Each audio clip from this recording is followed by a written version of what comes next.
Okay, I've got the Emerson apart. This is a previously restored radio, 1935 Emerson model R-153. This is the first radio I've ever received that had an info packet with it. This was purchased from a business that restores radios.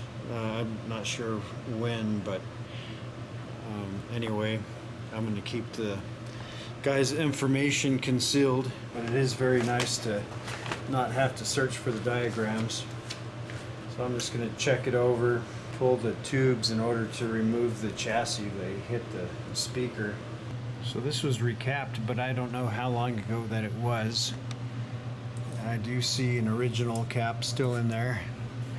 I see one there, one in here, and when I tried out the radio, there's another one in here too. Looks like he replaced just what was necessary at the time, but I think this was done many years ago. The radio doesn't pick up very good. This has a different style of resistor, not what I'm used to. I think these are resistors. I'm not sure what I'm looking at here. I'll have to ask. See, there we go. That's the kind of resistor I'm familiar with. So I'm not really sure what that is. If that's even a resistor, or if that's what is that thing? If you guys know what that is, let me know. Other than that, I only see one traditional carbon resistor in this entire radio. There's an unusual. Yeah, I'm not sure what these are. Never run across those before. I should fire this thing up playing first so you can get it before, and then document it as I make progress.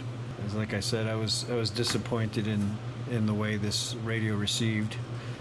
It didn't sound very good, and it was only one room over, and it's just paper, foil coated paper.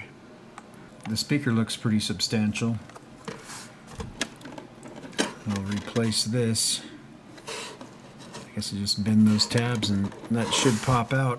This is supposed to be the repo dial cover. Yeah, it looks like these are made by hand. Gotta see if I can get that ink off of there without messing it up. Try a little bit of alcohol.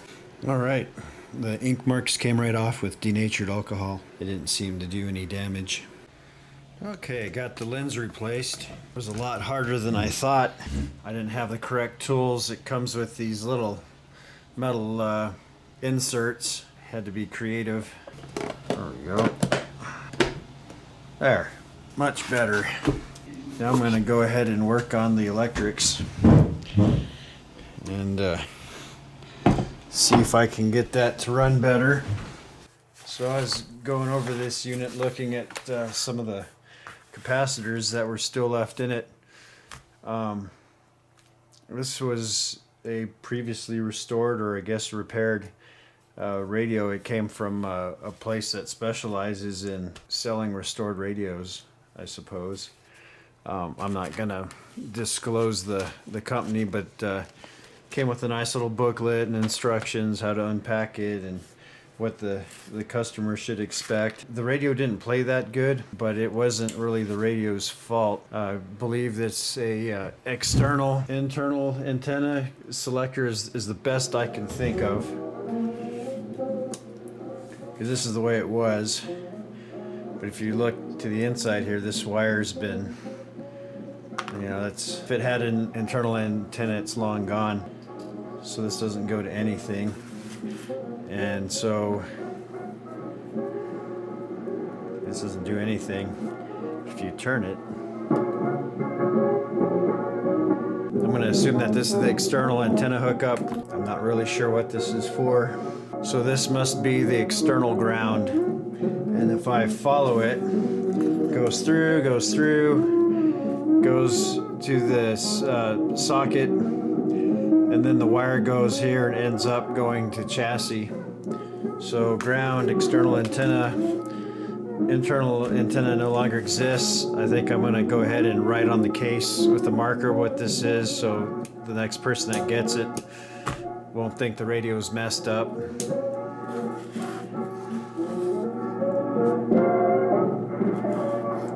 So some of the capacitors were replaced. There's 2 electrolytics here.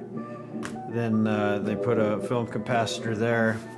They left in the rest of the wax paper capacitors, but the radio plays good. And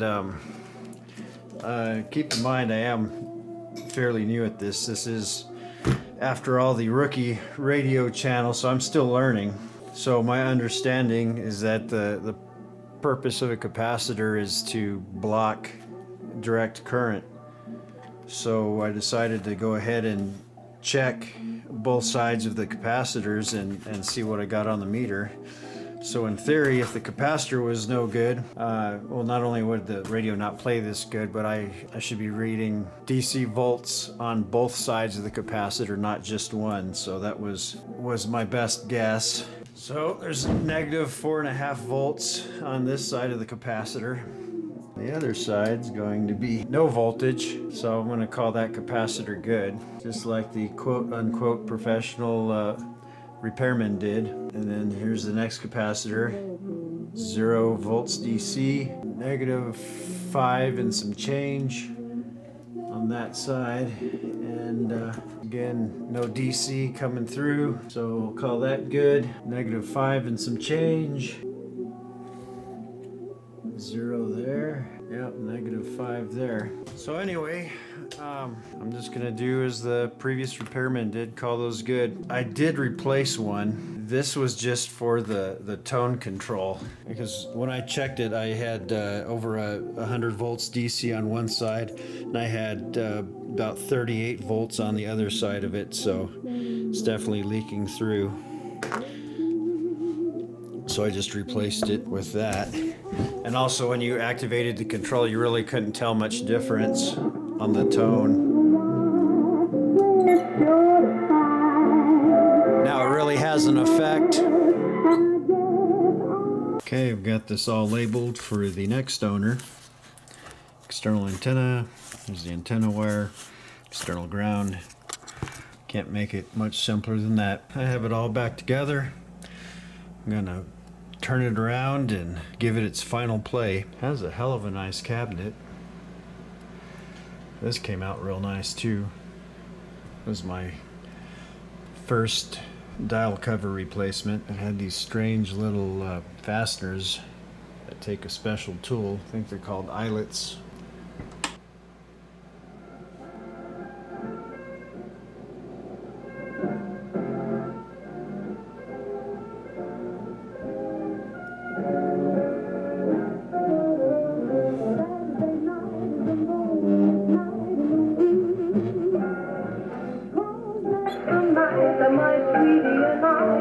This really has a large effect now. It didn't before.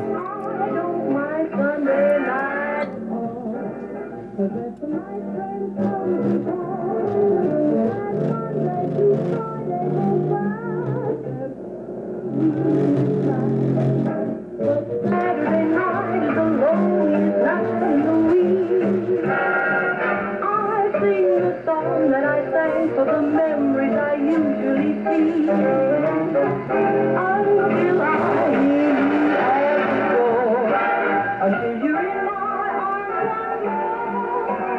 Saturday night is the loneliest night in the week.